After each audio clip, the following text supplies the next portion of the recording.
Estaba en la cocina preparando el pastel de 3 leches que a Miguel siempre le encantó cuando recibí la llamada que cambiaría todo para siempre. Era mi vecina Consuelo, con una voz extraña, vacilante, como cuando alguien debe dar una noticia que preferiría no dar. Esperanza, mi niña, necesito platicarte algo. Mi corazón se aceleró inmediatamente. A los 69 años ya había aprendido que las llamadas así nunca traen buenas noticias. Solté la cuchara en el tazón y me apoyé en la barra de la cocina, preparándome para lo peor. ¿Qué pasó, Consuelo? Ella respiró profundo, del otro lado de la línea. Estaba en el súper ahorita y me topé con Patricia escogiendo flores para la boda. Estaba toda emocionada. Hable y hable de los últimos detalles de la fiesta. Sentí un nudo en la garganta. ¿Boda? ¿Qué boda? Miguel y Patricia ya llevaban 15 años casados por el civil. Había sido una ceremonia pequeña, íntima, donde yo había estado presente como la madre orgullosa que era. La revelación llegó como un rayo que me partió el alma.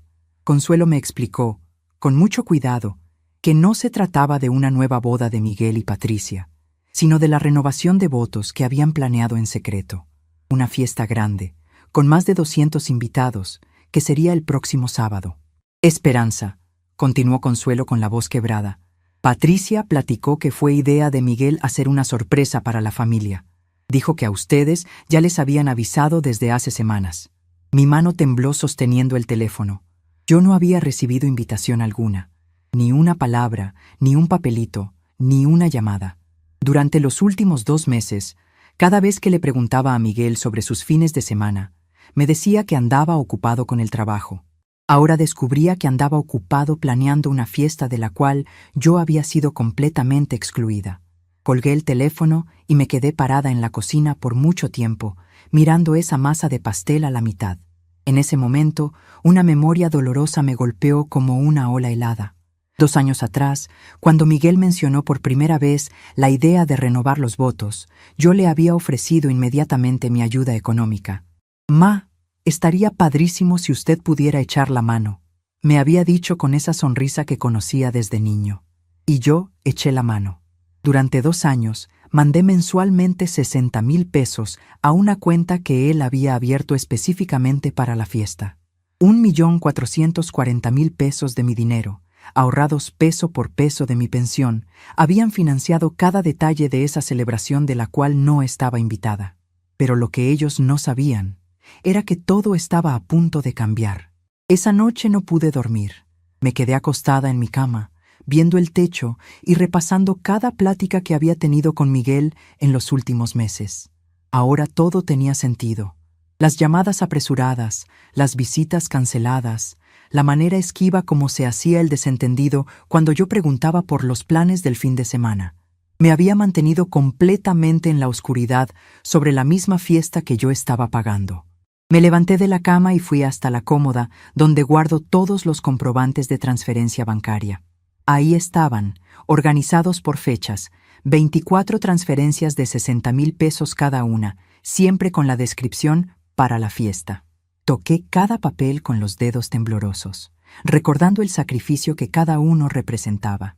¿Cuántas veces dejé de comprar una medicina más cara o cancelé una cita médica para poder mandar ese dinero? Las memorias empezaron a llegar como una avalancha dolorosa. Recordé el día que mi difunto esposo Francisco murió, hace 8 años. Miguel lloró en mis brazos y me prometió que nunca me dejaría sola. «Usted siempre va a ser la mujer más importante de mi vida», fueron sus palabras exactas.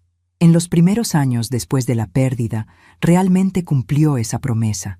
Venía a visitarme toda la semana, me llevaba a almorzar, me incluía en todos los planes de la familia. Pero después de que Patricia empezó a ejercer más influencia sobre él, nuestra relación cambió poco a poco. Las visitas se fueron volviendo más raras, las llamadas más cortas, las invitaciones más escasas. Caminé hasta la sala y me senté en el sillón donde Francisco acostumbraba leer el periódico todas las mañanas. Ahí fue donde entendí una verdad amarga. Me había convertido en una carga para mi propio hijo. Patricia siempre había sido educada conmigo, pero yo sentía en las entrelíneas de cada plática una incomodidad, unas prisas para que me fuera. En las últimas reuniones familiares, Me di cuenta de cómo intercambiaba miradas impacientes con Miguel cuando yo empezaba a contar alguna historia. Cómo inventaba pretextos para acortar mi estancia en su casa. Cómo cambiaba de tema cada vez que yo trataba de participar en las decisiones familiares. Y en ese momento, algo dentro de mí finalmente se rompió. Pero no fue una ruptura dramática, no fue un grito de dolor o una explosión de rabia. Fue algo mucho más profundo y más silencioso. Fue el momento exacto en que una mujer de 69 años dejó de ser víctima y decidió tomar el control de su propia vida. Durante esos años de viudez, había aprendido muchas cosas sobre mí misma que ni siquiera sabía.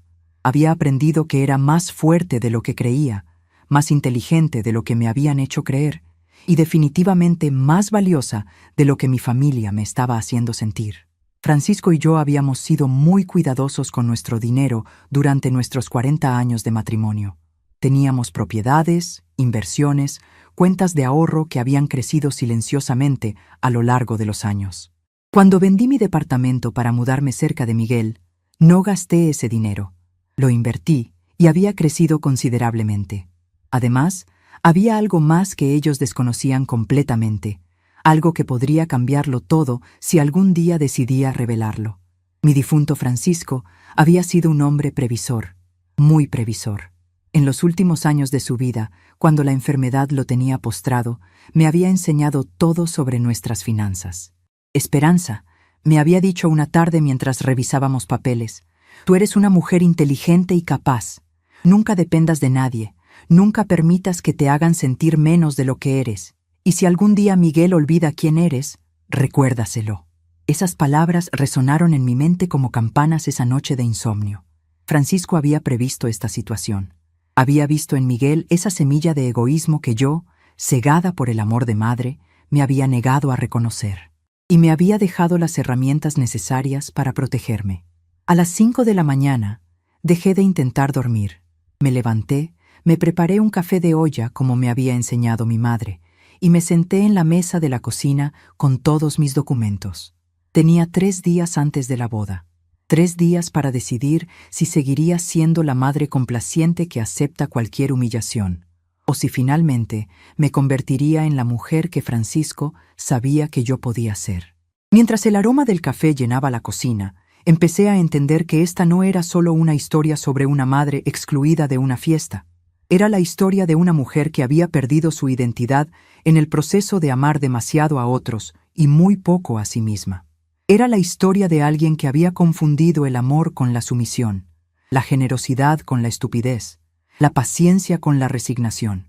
Pero también era la historia de una transformación. Porque esa madrugada, mientras el sol empezaba a asomar por las ventanas de mi pequeña cocina, tomé la decisión más importante de mis últimos 20 años. Ya no sería la víctima de las circunstancias. Ya no sería el personaje secundario en la historia de mi propia vida. Terminé mi café, guardé todos los documentos en una carpeta y fui a mi recámara a vestirme. Escogí mi mejor conjunto, el traje azul marino que Francisco me había regalado en nuestro último aniversario de bodas. Me miré en el espejo y vi a una mujer que había olvidado su propio valor, pero esa mujer estaba a punto de recordarlo. Tomé mi bolsa, verifiqué que tenía todos mis documentos importantes y salí de casa con un objetivo claro. Mi primera parada sería el banco, después el registro civil, luego el escritorio del licenciado Arturo Delgado, el abogado que manejaba los asuntos de la familia desde que Francisco murió, y por último, haría una visita que cambiaría todo para siempre. En el banco solicité el bloqueo inmediato de las transferencias automáticas a la cuenta de Miguel. La empleada, una muchacha simpática, trató de confirmar. ¿Está usted segura, señora? Esta cantidad lleva programada 2 años. La miré directamente a los ojos. Estoy completamente segura. A partir de hoy, ni un peso será transferido a esa cuenta. A continuación fui al registro civil donde Dolores Pérez, una conocida de años, se encargaba de la documentación de inmuebles. Dolores, necesito hacer algunos cambios en mi testamento y en los documentos de las propiedades. Le dije con una firmeza que me sorprendió. Me atendió con el profesionalismo de siempre, pero percibí en sus ojos una curiosidad respetuosa. Durante 2 horas, firmamos papeles, reconocimos firmas y actualizamos registros. Mi siguiente parada fue el escritorio del licenciado Arturo. Me recibió con esa cordialidad formal que mantenía desde que se hizo cargo de nuestros asuntos tras la partida de Francisco. Señora Esperanza, ¿en qué puedo ayudarla hoy? Respiré profundo y puse todos los comprobantes de transferencia sobre su escritorio. Licenciado, necesito que me ayude a recuperar un dinero que fue utilizado de manera inadecuada. Le expliqué toda la situación: el financiamiento de la fiesta, la exclusión de la invitación, el descubrimiento accidental. Sus ojos se agrandaron de sorpresa y después se entrecerraron de indignación. Esto es inaceptable, señora Esperanza. Vamos a resolver esta situación inmediatamente. Durante el resto de la tarde, planeamos cada detalle de mi respuesta, pero había una última parada que hacer.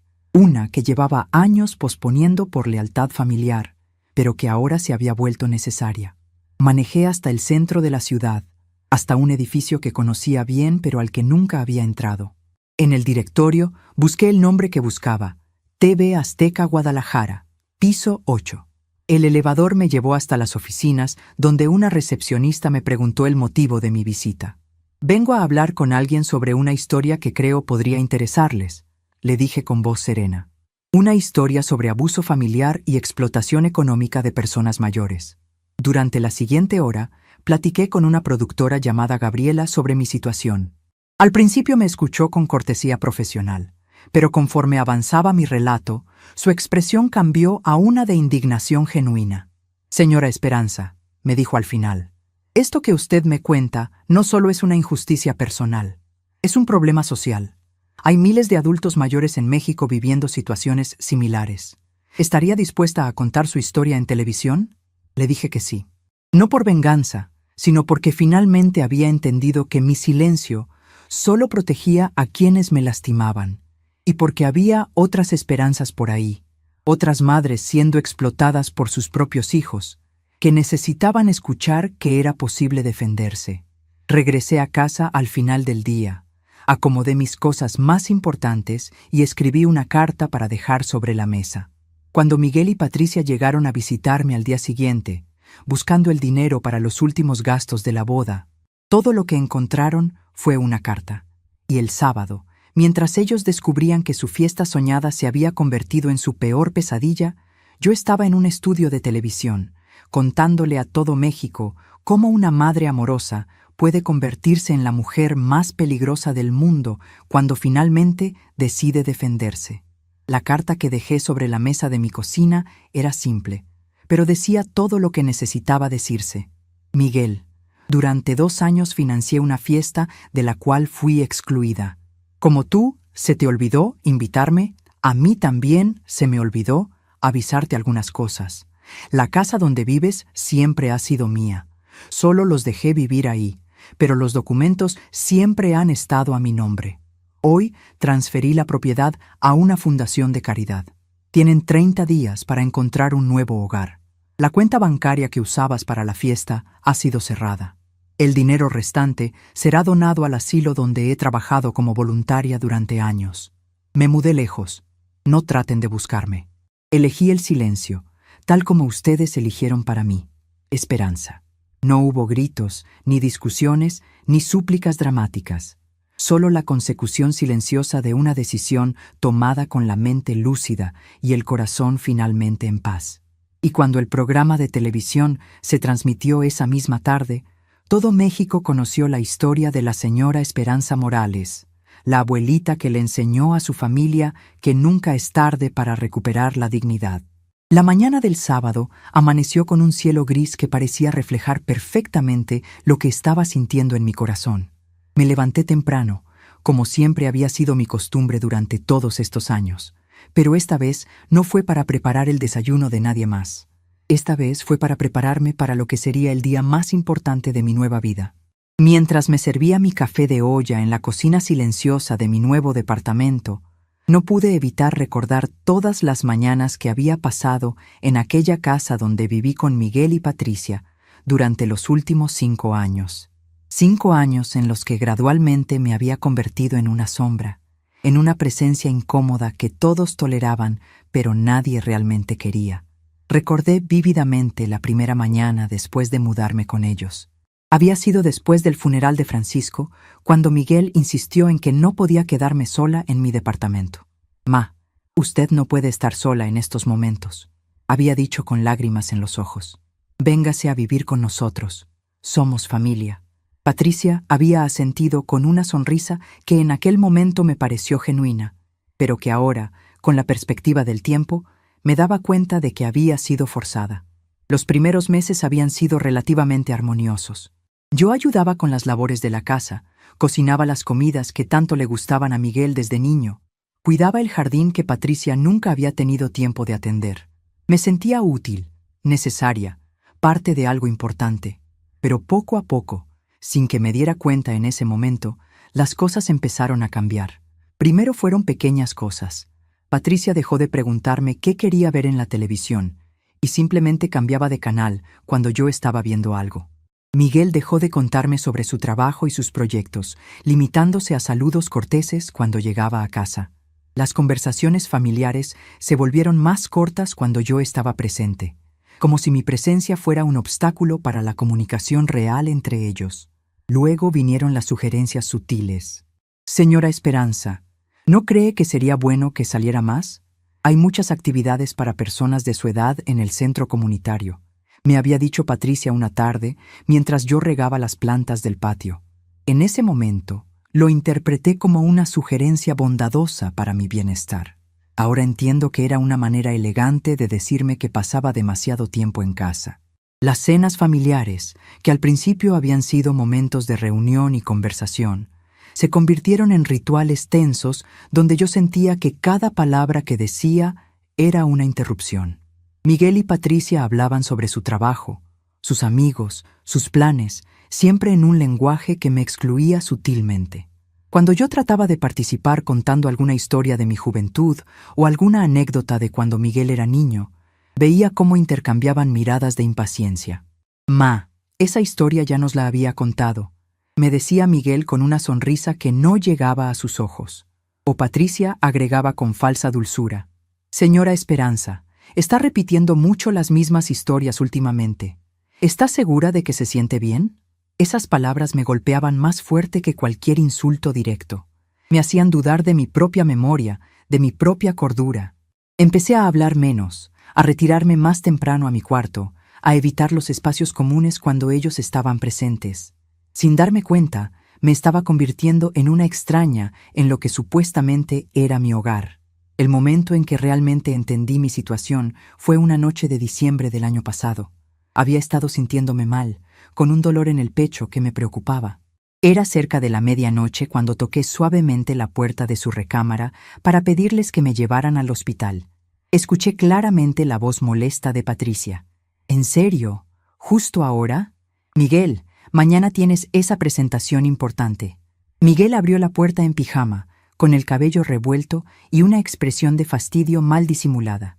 «¿Qué pasa, ma?». Cuando le expliqué mis síntomas, suspiró profundamente.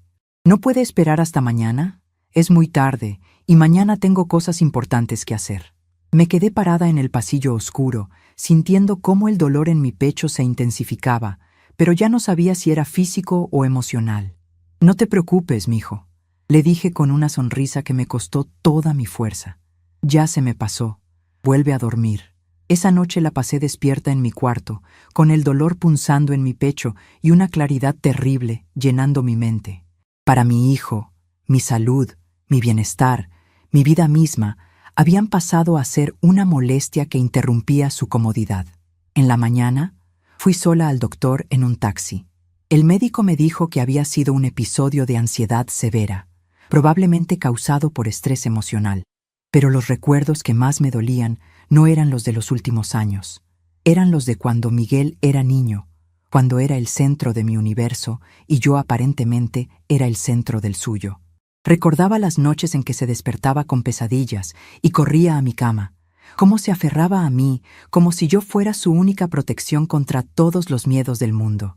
«Ma, no me dejes nunca», me susurraba en la oscuridad, y yo le prometía que siempre estaría ahí para él. Recordaba los años difíciles, cuando Francisco perdió su trabajo y yo tuve que trabajar doble turno en la fábrica textil para mantener a flote nuestra familia. Miguel era apenas un adolescente, pero entendía la situación. Me esperaba despierto cuando yo llegaba a casa a las 11 de la noche, con la comida preparada y la mesa puesta. «Ma, usted es la mujer más fuerte del mundo», me decía mientras yo me quitaba los zapatos hinchados después de 14 horas de trabajo. Cuando Miguel se graduó de la universidad con honores, lo primero que hizo al recibir su diploma fue caminar hacia donde yo estaba sentada en el auditorio, entre lágrimas, y abrazarme. «Todo esto es gracias a usted, Ma. Sin sus sacrificios, yo no estaría aquí». Francisco y yo habíamos llorado de orgullo ese día, sintiéndonos bendecidos por haber criado a un hijo tan agradecido y amoroso. ¿En qué momento exacto había cambiado todo? ¿Cuándo había dejado de ser la madre amada y respetada para convertirme en la carga que toleraban por obligación? La respuesta llegó a mi mente con una claridad dolorosa. Todo cambió cuando llegó Patricia. No es que Patricia fuera una mala persona en el sentido tradicional. Nunca fue grosera conmigo directamente. Nunca me gritó o me insultó. Pero desde el primer día estableció sutilmente que en su nueva familia no había lugar para una suegra participativa. Gradualmente, con la habilidad que solo las mujeres inteligentes poseen, fue alejando a Miguel de mí sin que él se diera cuenta de que estaba sucediendo. Primero fueron las pequeñas críticas disfrazadas de preocupación. «Miguel, ¿no crees que tu mamá está cocinando demasiado salado últimamente? A su edad debería cuidar más su presión arterial». Luego vinieron las sugerencias sobre mi ropa, mi manera de hablar, mis costumbres. «Ay, señora Esperanza, esa telenovela que ve está muy fuerte. ¿No prefiere ver algo más relajante?». Poco a poco, Miguel empezó a ver todo lo que yo hacía a través de los ojos críticos de Patricia. Mi comida ya no era deliciosa, era demasiado condimentada. Mis historias ya no eran entretenidas, eran repetitivas. Mi presencia ya no era reconfortante, era asfixiante. Y yo, como la tonta que fui, traté de adaptarme a todos sus comentarios. Cambié mi manera de cocinar, dejé de ver mis programas favoritos, me compré ropa que Patricia aprobara. Traté de ser la suegra perfecta que no molestara a nadie. Pero nada de lo que hacía era suficiente, porque el problema real no era mi comportamiento. El problema era mi existencia misma en sus vidas. La noche anterior, mientras empacaba mis pocas pertenencias en cajas, encontré una foto que me quebró el corazón. Era del día de la boda de Miguel y Patricia, hace 15 años. En la imagen, Miguel me tenía abrazada y ambos sonreíamos con una felicidad genuina. Al pie de la foto, él había escrito con su letra: «Para la mejor mamá del mundo, gracias por darme vida y por enseñarme a amar». Sostuve esa fotografía en mis manos temblorosas y lloré como no había llorado desde el funeral de Francisco. No lloré por la traición de Miguel, no lloré por la crueldad de Patricia, no lloré por la humillación de ser excluida de la renovación de votos. Lloré por la pérdida de ese joven amoroso que alguna vez había escrito esas palabras. Lloré por la muerte lenta de la relación más importante de mi vida, pero también lloré por mí misma, por los años que perdí tratando de ser alguien que no era para ganarme un amor que ya había perdido, por las veces que me disculpé por existir, por ocupar espacio, por necesitar atención, por haber olvidado quién era yo antes de convertirme en la madre de Miguel, y por haber permitido que esa identidad fuera lo único que me definiera. Francisco siempre me había advertido sobre esto. En los últimos años de su vida, cuando Miguel ya estaba casado pero aún nos visitaba regularmente, Francisco me había dicho: «Esperanza, tienes que prepararte para el día en que Miguel ya no nos necesite. No está mal que sea así, es lo natural, pero tú tienes que tener tu propia vida, tus propios intereses, tu propia identidad más allá de ser su madre». En ese momento, había pensado que Francisco estaba siendo pesimista, incluso cruel. ¿Cómo podía sugerir que Miguel algún día me abandonaría? Pero ahora entendía que Francisco no estaba siendo cruel, estaba siendo sabio. Había visto lo que yo me había negado a ver, que el amor de un hijo puede ser condicional, que la gratitud puede tener fecha de vencimiento, que las personas pueden cambiar de maneras que nunca imaginamos. Esa mañana del sábado, mientras me preparaba para ir al estudio de televisión, tomé una decisión que iba más allá de enfrentar a Miguel y Patricia. Decidí que era hora de redescubrir quién era Esperanza Morales más allá de ser madre, más allá de ser viuda, más allá de ser la víctima de las circunstancias. Me vestí con mi mejor conjunto, me peiné cuidadosamente y me maquillé por primera vez en meses. Cuando me miré en el espejo, vi a una mujer que había olvidado su propia belleza, su propia fuerza, su propio valor. Pero también vi a una mujer que estaba lista para recordarlo. El camino al estudio de televisión fue largo, pero no me sentí nerviosa. Por el contrario, sentí una paz extraña, como si finalmente estuviera haciendo algo que debía haber hecho hace mucho tiempo.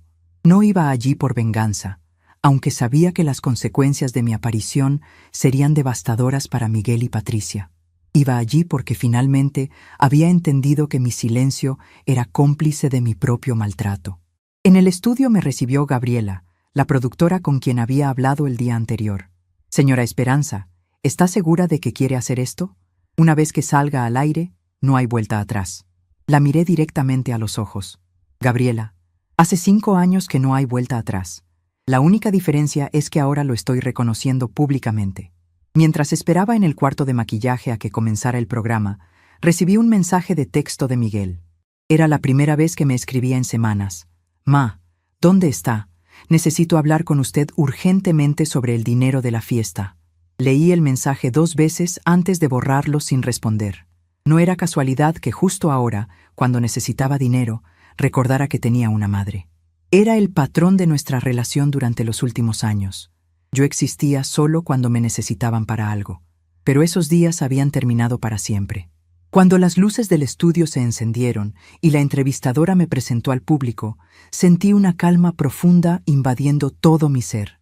Esta era mi oportunidad no solo de contar mi historia, sino de recuperar mi voz después de años de silencio autoimpuesto.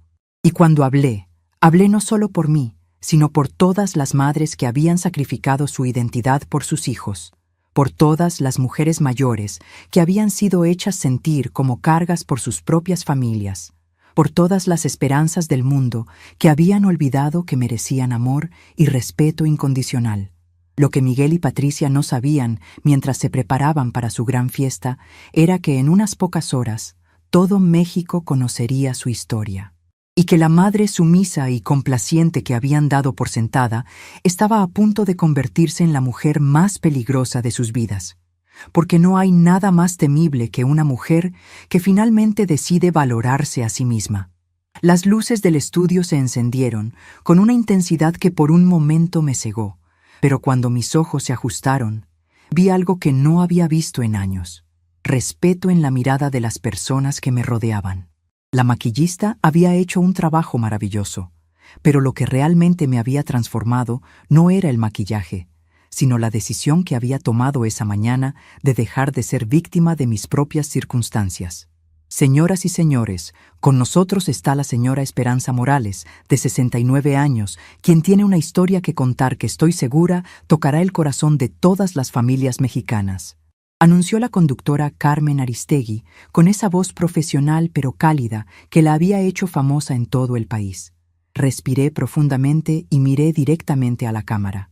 Sabía que en algún lugar de la ciudad, Miguel y Patricia estaban probablemente corriendo de un lado a otro, ultimando los detalles de su gran fiesta, sin saber que en unas pocas horas su mundo se iba a volver completamente al revés. «Señora Esperanza, cuéntenos qué la trae hoy aquí», me preguntó Carmen con una sonrisa genuina. «Carmen, vengo aquí porque creo que es momento de que las madres mexicanas dejemos de normalizar el maltrato de nuestros propios hijos». Comencé con una voz más firme de lo que había esperado. «Vengo a contar la historia de cómo financié durante 2 años la renovación de votos de mi hijo, solo para descubrir que había sido excluida de la lista de invitados». Vi cómo los ojos de Carmen se agrandaron de sorpresa y indignación. «¿Me está diciendo que usted pagó por una fiesta a la que no fue invitada?» «Así es. 1.440.000 pesos de mi pensión fueron destinados mes tras mes a una cuenta que mi hijo Miguel abrió específicamente para esta celebración. Durante 2 años, cada vez que él me pedía dinero para la fiesta, yo se lo mandaba religiosamente, pensando que era una celebración familiar de la que formaría parte». La cámara se acercó para capturar mejor mi expresión, y yo continué. «Pero hace 3 días, mi vecina Consuelo me llamó para felicitarme por la boda de mi hijo.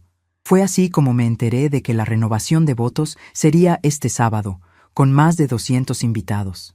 Cuando le pregunté a Consuelo si estaba segura, me dijo que había hablado con mi nuera Patricia en el supermercado, quien le había comentado que toda la familia ya había sido notificada desde hace semanas.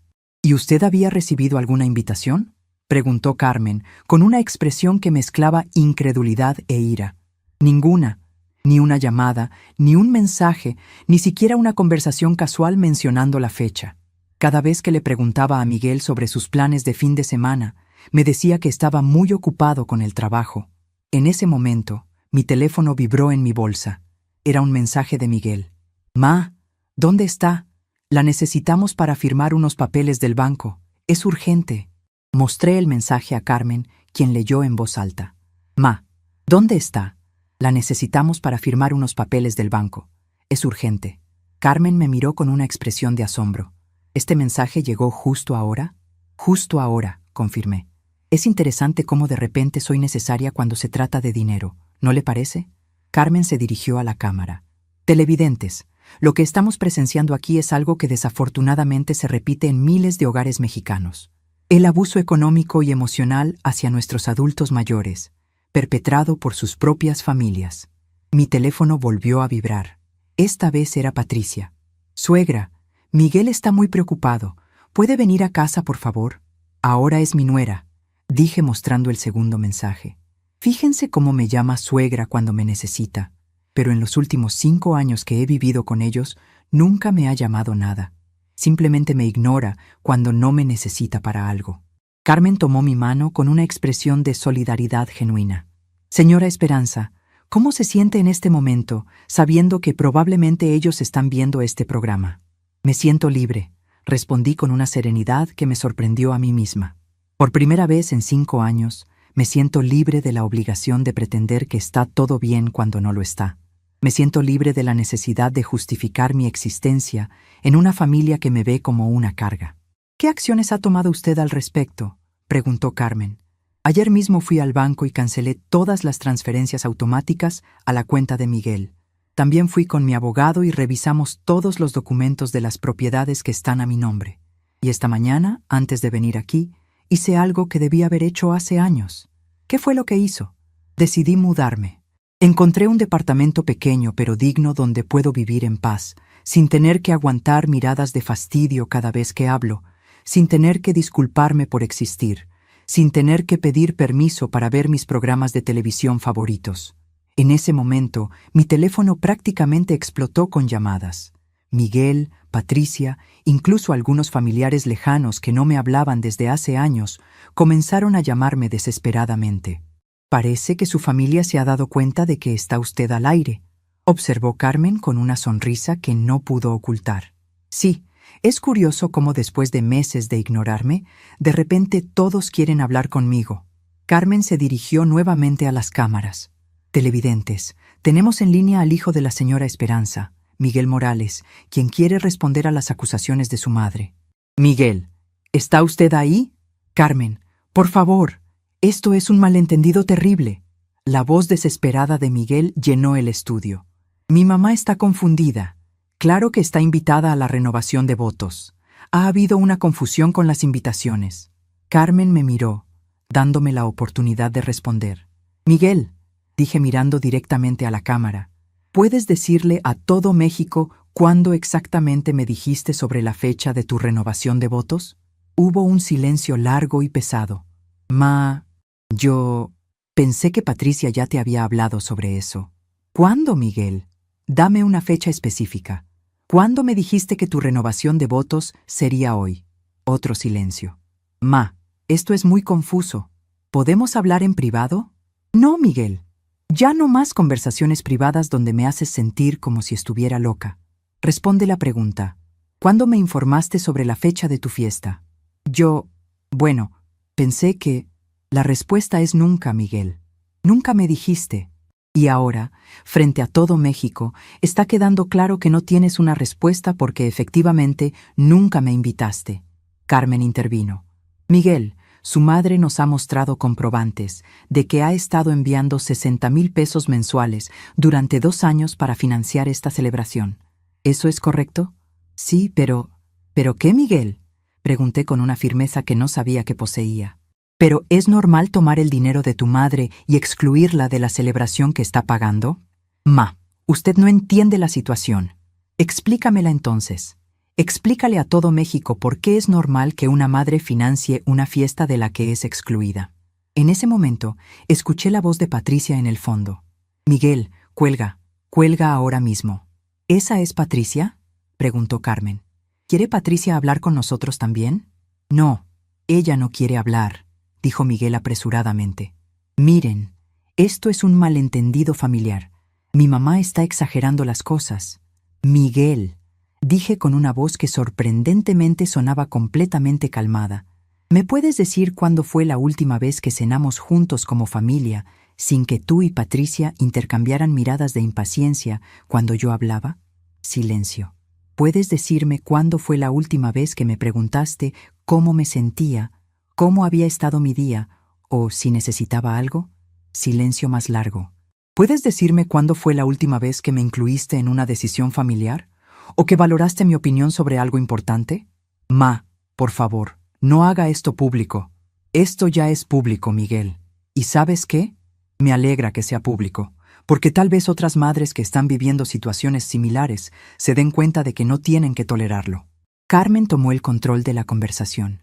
Miguel, ¿estaría dispuesto a venir al estudio para tener esta conversación cara a cara con su madre? No, no puedo. Tengo la fiesta. Tengo compromisos. Claro que tienes compromisos, dije con una sonrisa triste. Tienes el compromiso de disfrutar la fiesta que yo pagué y de la que me excluiste. En ese momento, Carmen hizo una pausa comercial. Durante los 5 minutos de pausa, mi teléfono no paró de sonar. Familiares, conocidos, incluso personas que no había visto en años, todos querían saber qué estaba pasando. Pero también llegaron mensajes de apoyo.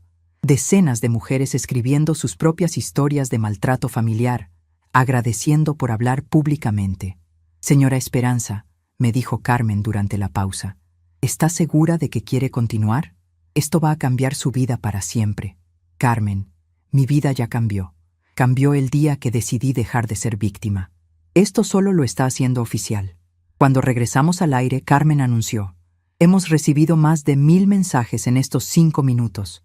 La historia de la señora Esperanza ha tocado una fibra muy sensible en las familias mexicanas. Leyó algunos de los mensajes. María de Puebla escribe: mi hijo hizo exactamente lo mismo conmigo. Gracias por ser valiente y contar su historia. Rosa de Monterrey dice: llevo años sintiéndome como una carga en la casa de mi hija. Su historia me dio fuerzas para hacer un cambio.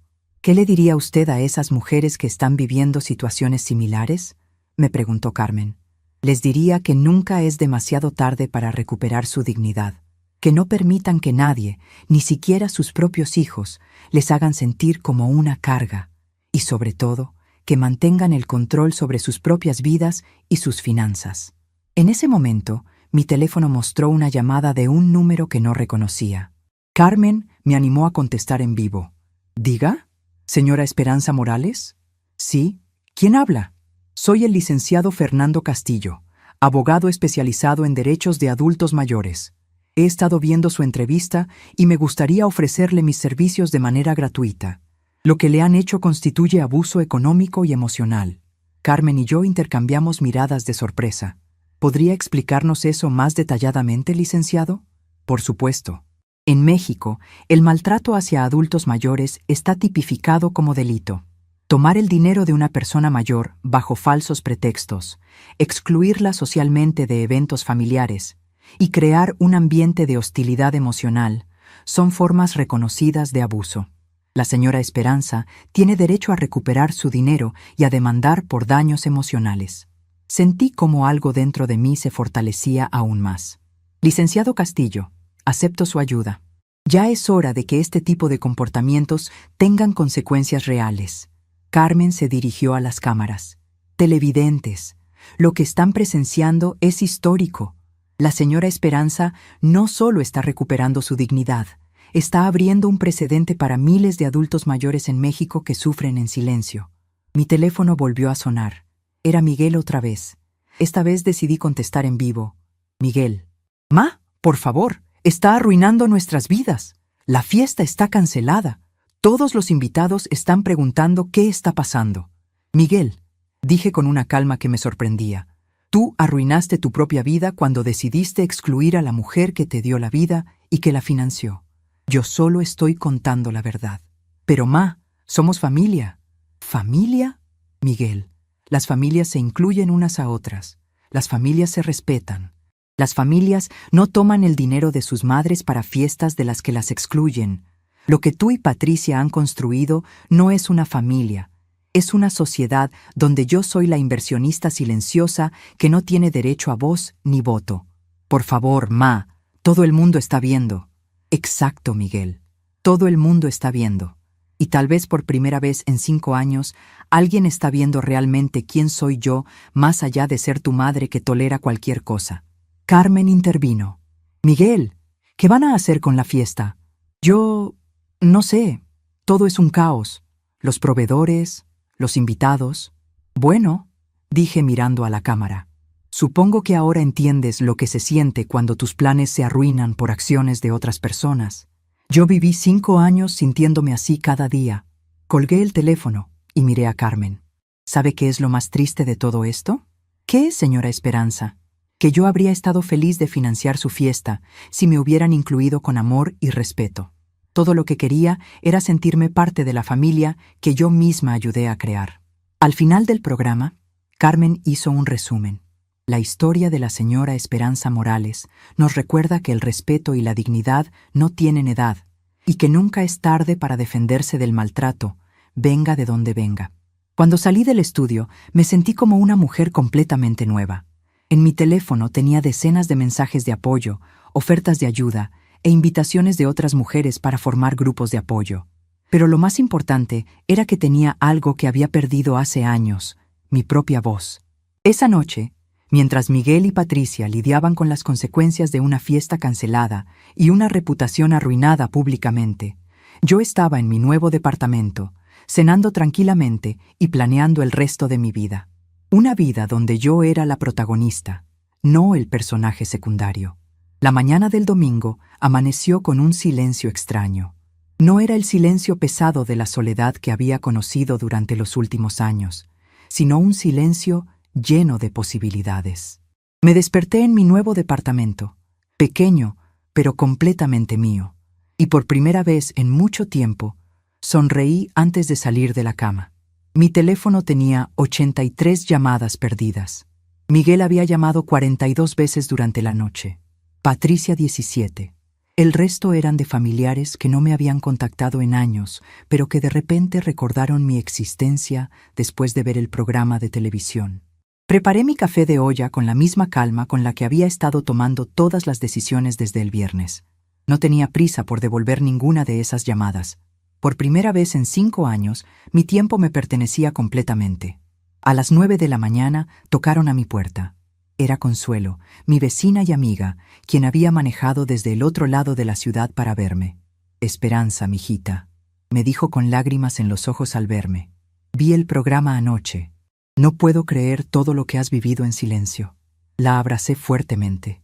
Consuelo había sido testigo silencioso de mi deterioro durante los últimos años. Había visto cómo gradualmente dejé de arreglarme, cómo mi risa se volvió más escasa, cómo mis visitas a su casa se espaciaron porque siempre tenía que estar disponible por si Miguel me necesitaba. ¿Cómo te sientes?, me preguntó mientras nos sentábamos en mi pequeña sala. Libre, le respondí sin dudar. Por primera vez en años me siento libre. ¿Y qué vas a hacer ahora?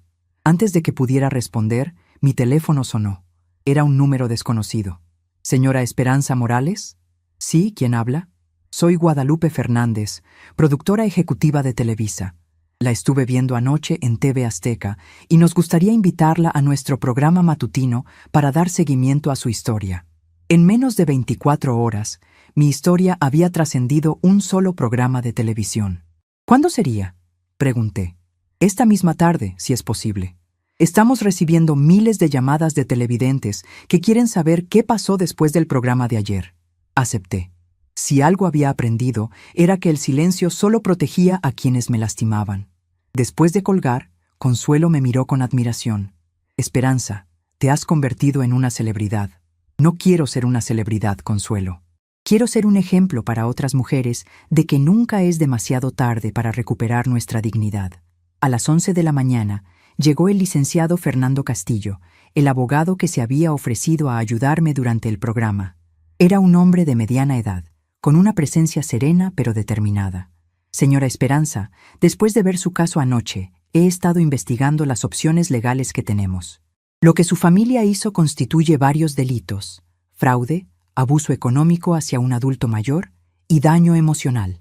Me explicó que podíamos demandar no solo la devolución completa del dinero, sino también daños y perjuicios por el maltrato psicológico. Además, continuó, su historia ha llegado al Congreso. Varios diputados están considerando endurecer las leyes de protección a adultos mayores. Era abrumador pensar que mi pequeña historia personal pudiera tener un impacto tan grande. Licenciado, yo no busco destruir a Miguel. Solo quiero que entienda que sus acciones tienen consecuencias. Señora, a veces la única manera de que las personas entiendan las consecuencias es experimentándolas completamente. A la 1 de la tarde, cuando me preparaba para salir hacia Televisa, Miguel apareció en mi puerta. Se veía terrible. Había perdido peso, tenía ojeras profundas y sus manos temblaban visiblemente. Ma, me suplicó antes de que pudiera hablar. Por favor, necesitamos hablar. Lo dejé pasar, pero permanecí de pie. Ya no era la madre que automáticamente le ofrecía café y se preocupaba por su bienestar antes que por el propio. ¿Qué quieres, Miguel? Ma, todo es un desastre. La fiesta fue un caos total. Los invitados se fueron confundidos. Los proveedores nos están exigiendo el pago completo aunque cancelamos.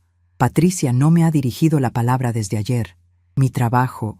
Mi jefe vio el programa y me ha puesto en investigación por problemas éticos. Lo escuché en silencio. Una parte de mí, la madre que había sido durante 42 años, quería consolarlo. Pero la mujer que había decidido ser me mantuvo firme. ¿Y? Le pregunté simplemente. ¿Cómo que y? Ma, mi vida se está desmoronando. Miguel, ¿te acuerdas de diciembre pasado cuando toqué tu puerta a medianoche porque tenía dolor en el pecho y pensé que era un infarto? Se quedó callado. ¿Te acuerdas de que me dijiste que no podía esperar hasta la mañana porque tenías una presentación importante? Bajó la mirada. Esa noche me fui sola al hospital en un taxi. El doctor me dijo que había sido ansiedad severa por estrés emocional. ¿Sabes cuántas noches durante los últimos 5 años mi vida se ha estado desmoronando mientras tú dormías tranquilo? Ma, yo no sabía. No sabías porque nunca te molestaste en preguntar. Durante 5 años, Miguel, 5 años, viví en tu casa sintiendo que era una molestia, una carga, algo que tolerabas por obligación. ¿Alguna vez te preguntaste cómo me sentía? Miguel comenzó a llorar. Ma, yo sí la amo. Patricia a veces me decía cosas, pero yo siempre la defendí. ¿La defendiste? Miguel, ¿cuándo fue la última vez que me defendiste cuando Patricia hacía comentarios sobre mi comida, mi ropa, mis programas de televisión? ¿Cuándo fue la última vez que me defendiste cuando me trataba como invisible? Yo pensé que ustedes podían arreglar sus diferencias solas. No eran diferencias, Miguel. Era maltrato. Y tú elegiste no verlo porque era más cómodo para ti que yo fuera la que se adaptara a todo en lugar de que Patricia aprendiera a respetarme. En ese momento, Miguel se quebró completamente. Ma, ¿qué puedo hacer para arreglar esto? Dígame qué hacer y lo haré. Corto con Patricia si es necesario. Me divorcio si usted me lo pide. Por primera vez desde que había llegado, sentí algo de compasión por él. Pero no era la compasión ciega de antes. Era la compasión serena de alguien que había aprendido a amarse a sí misma primero. Miguel, no quiero que cortes con Patricia. No quiero que te divorcie por mí. Quiero que entiendas que las relaciones se basan en respeto mutuo, no en que una persona se sacrifique completamente por la comodidad de las otras. Entonces, ¿qué quiere que haga? Quiero que aprendas a ser un hombre que puede amar a su esposa sin faltarle el respeto a su madre. Quiero que aprendas que defender a tu familia no significa elegir bandos, sino establecer límites claros sobre lo que es y no es aceptable. Miguel me miró con ojos desesperados. ¿Y mientras tanto? ¿Me va a perdonar? ¿Vamos a poder ser familia otra vez? Miguel, le dije con una tranquilidad que me sorprendía. El perdón no significa volver a lo mismo de antes. Perdón significa que ya no cargo con ira hacia ti, pero también significa que las cosas entre nosotros van a ser diferentes de ahora en adelante. ¿Diferentes cómo? Diferente significa que ya no voy a financiar tu vida sin ser consultada sobre las decisiones importantes.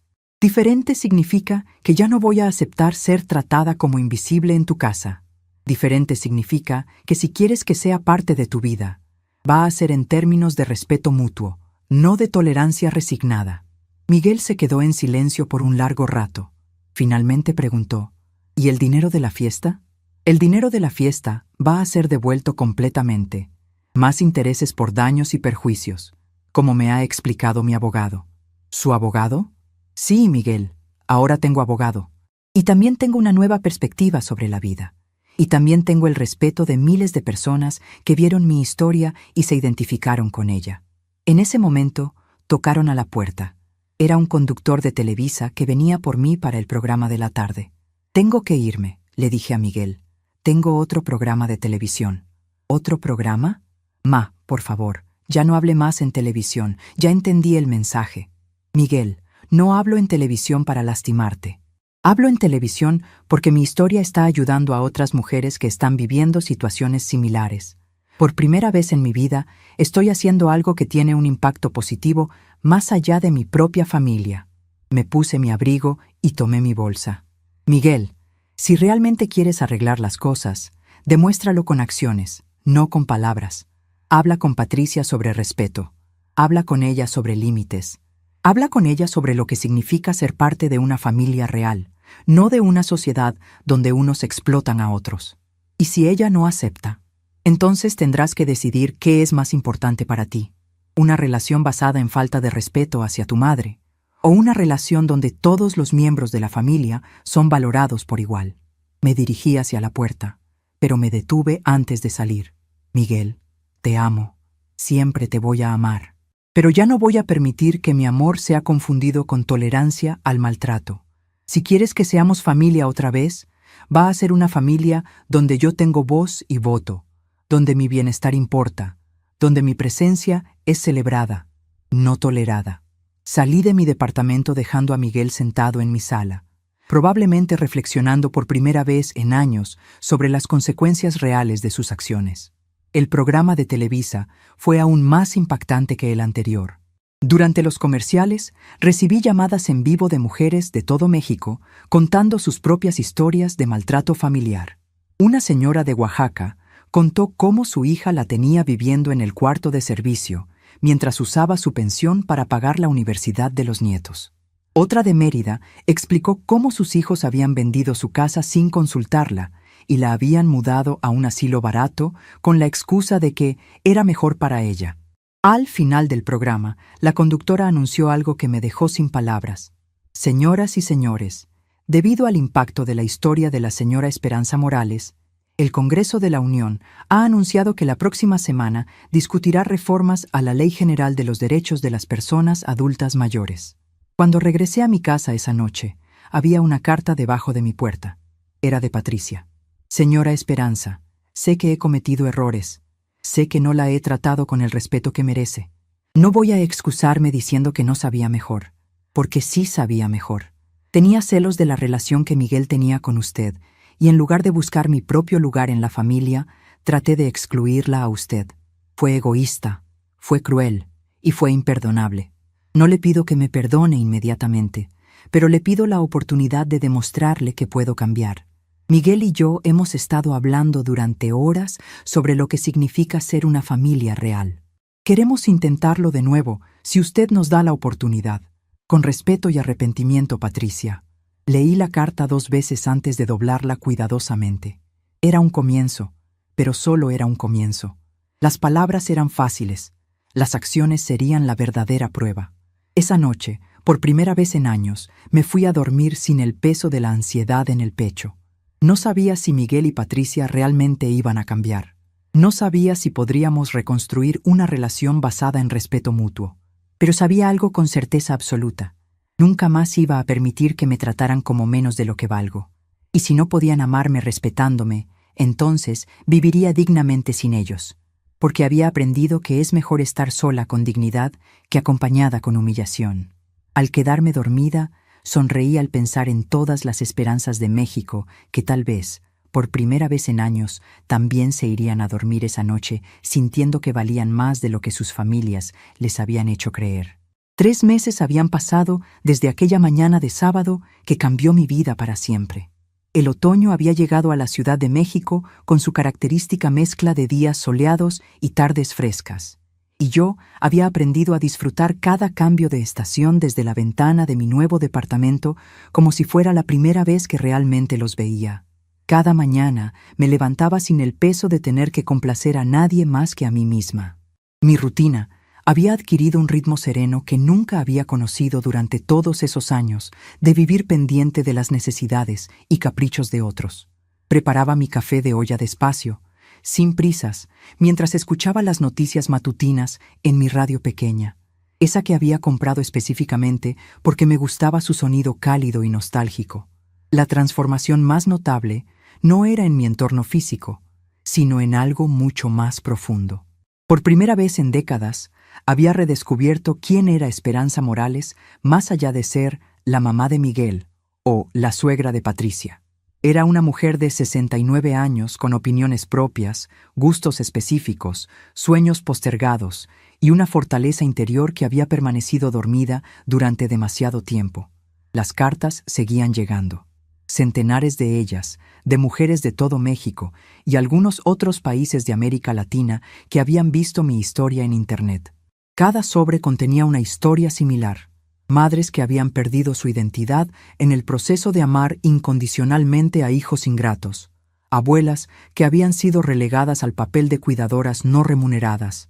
Mujeres mayores que habían confundido el amor familiar con la resignación al maltrato. Había decidido conservar todas las cartas y organizarlas cuidadosamente en cajas de zapatos etiquetadas por mes. No porque quisiera regodearme en la tragedia ajena, sino porque cada historia me recordaba la importancia de lo que había hecho. Mi pequeña rebelión personal se había convertido en algo más grande, un movimiento silencioso de mujeres que finalmente estaban diciendo «basta».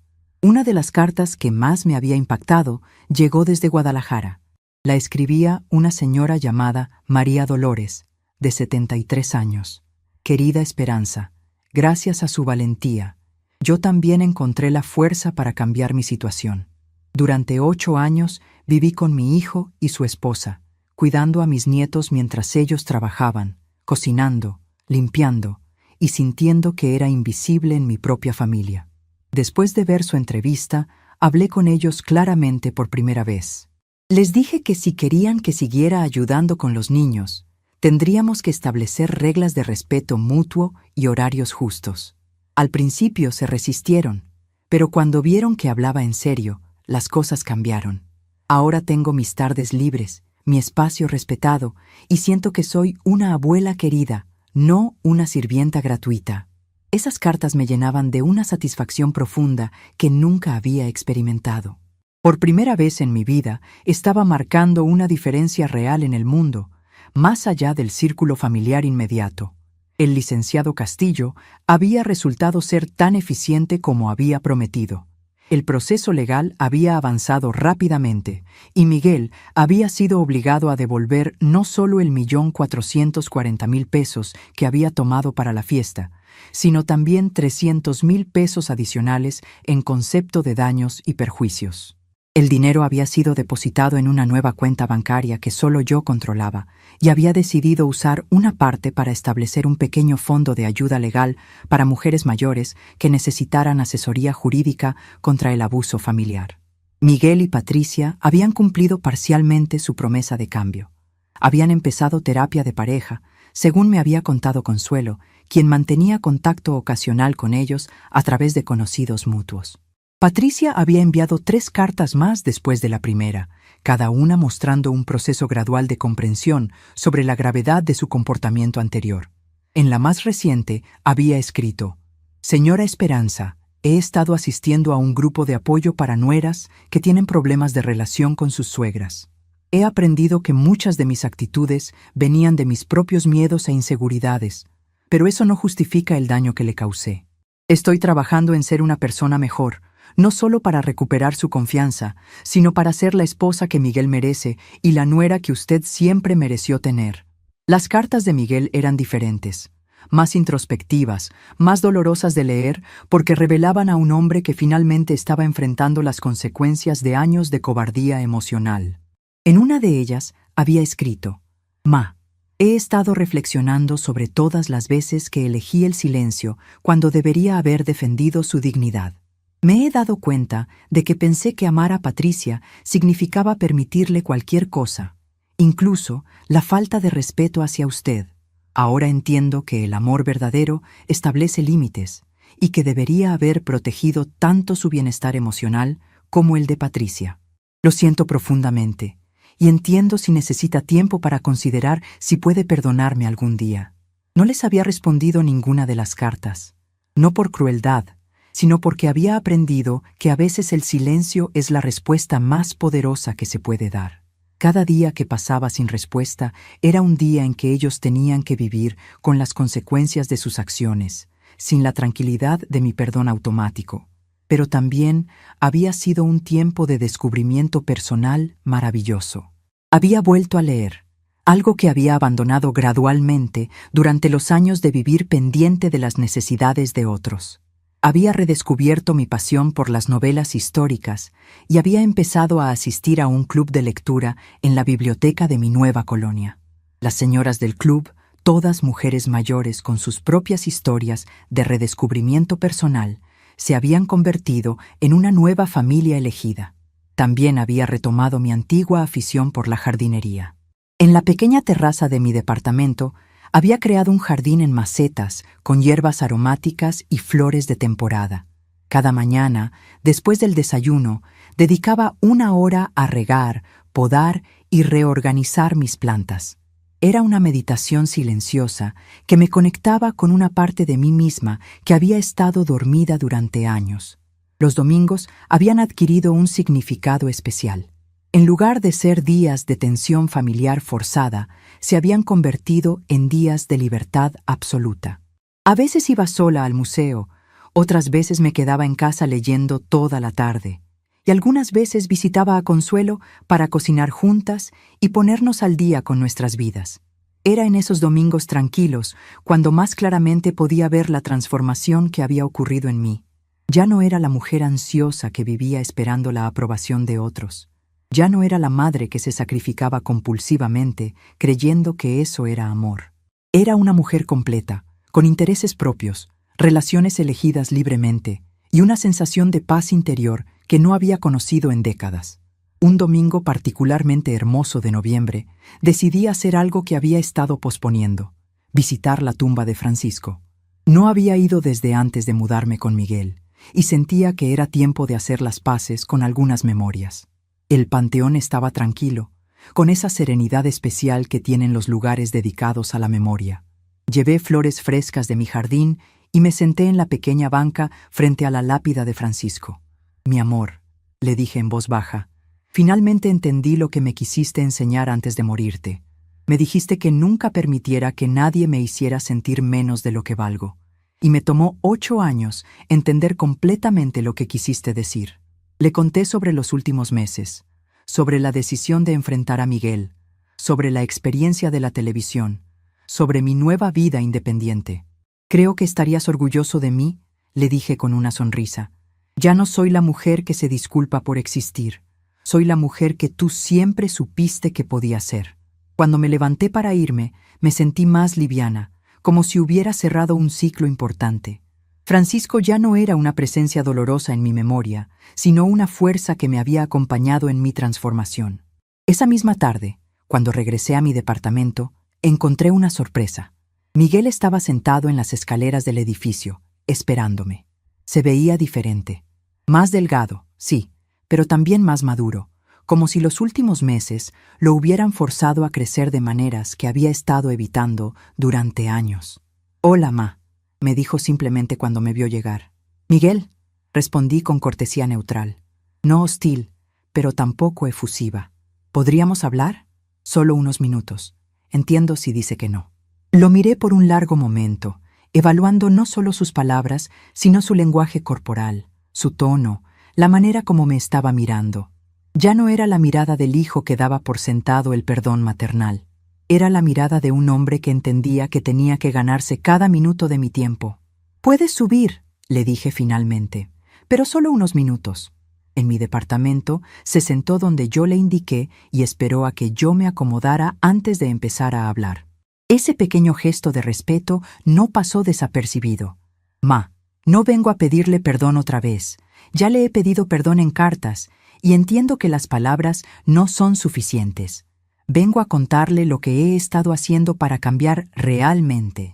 Escuché en silencio mientras me explicaba que había empezado terapia individual además de la terapia de pareja, que había hablado con sus jefes sobre su situación y había aceptado una reducción temporal de salario mientras demostraba que había superado sus problemas éticos, que había establecido límites claros con Patricia sobre el respeto hacia mí, y que habían cancelado planes de mudarse a una casa más grande hasta que pudieran demostrar que habían aprendido a manejar las relaciones familiares de manera madura. También quiero decirle que entiendo si nunca puede perdonarme completamente, continuó. Entiendo que tal vez prefiera seguir con su nueva vida sin incluirnos, pero quería que supiera que estoy cambiando no para recuperar sus beneficios económicos, sino porque finalmente entendí que el hombre que fui durante estos años no es el hombre que usted me enseñó a ser. Sus palabras sonaban sinceras, pero yo había aprendido a no confiar inmediatamente en las palabras. «Miguel», le dije después de un momento, «¿qué esperas de esta conversación?» «Nada inmediato», respondió. «Solo quería que supiera que estoy trabajando en ser mejor. Y quería preguntarle si algún día, cuando se sienta lista, podríamos empezar a reconstruir algo. No lo que teníamos antes, porque eso estaba roto. Algo nuevo, basado en respeto mutuo». Lo miré largo rato antes de responder. «Miguel, durante 5 años esperé a que maduraras lo suficiente para tratarme con respeto básico. No voy a sentarme a esperar otros 5 años para ver si este cambio es real o es temporal. Entiendo. Si realmente quieres ser parte de mi vida otra vez, vas a tener que demostrar con acciones constantes durante mucho tiempo que has cambiado, y vas a tener que aceptar que nuestra relación nunca va a volver a ser como antes. ¿Cómo sería entonces? Sería una relación entre 2 adultos que se respetan mutuamente. Yo ya no sería la madre abnegada que acepta cualquier cosa con tal de mantener la paz. Y tú tendrías que ser el hijo que valora genuinamente mi presencia en su vida». Miguel asintió lentamente. «¿Y Patricia? Patricia tendrá que ganarse mi respeto desde cero. Sus cartas son un comienzo, pero las palabras son fáciles. Quiero ver cambios reales en cómo me trata cuando estamos juntas. ¿Eso significa que está dispuesta a darnos una oportunidad? Miguel, significa que no voy a cerrar la puerta completamente, pero ustedes van a tener que demostrar que merecen que la mantenga abierta». Cuando Miguel se fue esa tarde, me sentí en paz con mi decisión. No había prometido nada que no pudiera cumplir, no había cedido más de lo que era sabio ceder, pero tampoco había cerrado la posibilidad de sanación familiar si realmente se daban cambios genuinos. Los meses siguientes serían una prueba para todos nosotros. Para Miguel y Patricia, sería la prueba de si podían mantener los cambios cuando ya no fuera una crisis. Para mí, sería la prueba de si podía mantener mis límites claros sin caer en la dureza innecesaria. Pero independientemente de lo que pasara con mi familia, había algo que nunca cambiaría. Nunca más volvería a ser la mujer que se disculpaba por existir. Nunca más permitiría que mi amor por otros fuera confundido con tolerancia al maltrato. Y nunca más olvidaría que mi bienestar y mi dignidad eran tan importantes como los de cualquier otra persona en mi vida. Esa noche, mientras regaba mis plantas en la terraza bajo las estrellas de la Ciudad de México, sonreí al pensar en todas las esperanzas que tal vez esa misma noche estaban tomando decisiones similares. Tal vez alguna estaba haciendo su primera llamada para buscar ayuda legal. Tal vez otra estaba escribiendo su primera carta, estableciendo límites con hijos ingratos. Tal vez una más estaba empacando sus maletas para mudarse a un lugar donde pudiera ser respetada. A veces, pensé mientras tocaba suavemente las hojas de mis geranios, el mayor regalo que podemos darle al mundo es el ejemplo de una mujer que finalmente decidió valorarse a sí misma. Y a veces, el silencio más poderoso es el que elegimos mantener hasta que el respeto regrese a nuestras vidas. Tenemos curiosidad por saber hasta dónde ha llegado esta historia. ¿Desde dónde nos están viendo? Comenten abajo.